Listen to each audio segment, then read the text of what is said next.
मरने के बाद इंसान की रूहें भटकती हैं, बल्कि उनकी जो आत्माएं हैं एक दूसरे को पकड़ती भी हैं, यानी कि किसी भी इंसान के जिस्म के अंदर दाखिल हो सकती है। दोस्तों, आज के दौर में जाहिलियत इतनी ज्यादा फैल गई है कि जाने न अनजाने में लोगों से इतनी बड़ी गलती हो जाती है और उन्हें पता भी नहीं चलता। ये चीज आपने भी बहुत सुना होगा कि जब कोई इंसान मर जाता है या फिर उसने सुसाइड कर लिया या फिर किसी ने उसका मर्डर कर दिया तो उसकी जो आत्मा है वो भटकने लगती है, बल्कि वो इंसान मरने के बाद शैतान बन जाता है और लोगों को सताता भी है। अब इस बात में कितनी सच्चाई है और कितना झूठ, आइए इस बात को कुरान से जानते हैं।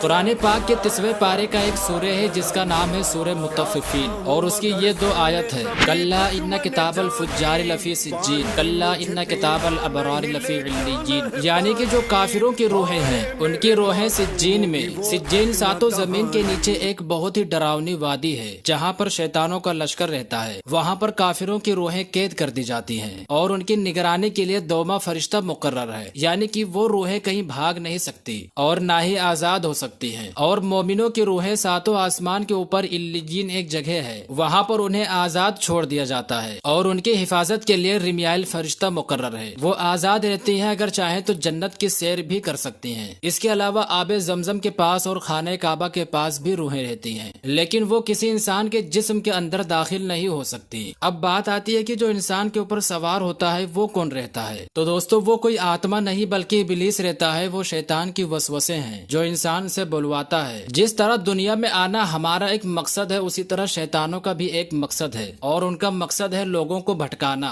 आज हमें अगर किसी चीज का पता लगाना हो तो हम सोशल मीडिया का सहारा लेते हैं, लेकिन शैतानों को अल्लाह की तरफ से वो ताकत मिली है कि वो कहीं भी आ जा सकते हैं और किसी भी इंसान के बारे में कुछ भी पता कर सकते हैं। शैतान हमेशा उन लोगों को तलाश करता है जिसने सुसाइड कर लिया हो या किसी ने मर्डर कर दिया या खुद की मौत से ही मरा हो, तो उसके बारे में हर चीज को पता करके उनका नाम लेकर शैतान उस इंसान के पास जाता है जिसके जरिए से वो लोगों को भटकाना चाहता है। अब शैतान अपने शैतान बाजी से वो सारी बातें उस इंसान से बुलवाता है कि मेरा ये नाम है, मैं फुला जगह रहता था, मेरी मौत इस तरह हुई थी, मेरी माँ का ये नाम है, मेरे बाप का ये नाम है, मेरे इतने भाई थे और इतनी बहनें थी। यानी कि वो ऐसी ऐसी बातें बताता है जिससे लोग यकीन कर लें, और जब वो सारी बातें लोग सुनते हैं तो वो सच होता है, जिसके बाद यकीन करने पर वो मजबूर हो जाते हैं कि ये सारी बातें किसी और को कैसे पता होगा। ये वही इंसान है जो मरने के बाद लोगों को पकड़ने लगा, जो कि शैतान चाहता भी यही है कि लोग यकीन करके गुमराह हो जाएं। अब लोग सोचेंगे कि इसमें शैतान का क्या फायदा, और शैतान कहाँ कहाँ घूमता है जो हर चीज को पता कर लेता है। तो मैं आपको बता दूं कि शैतान हर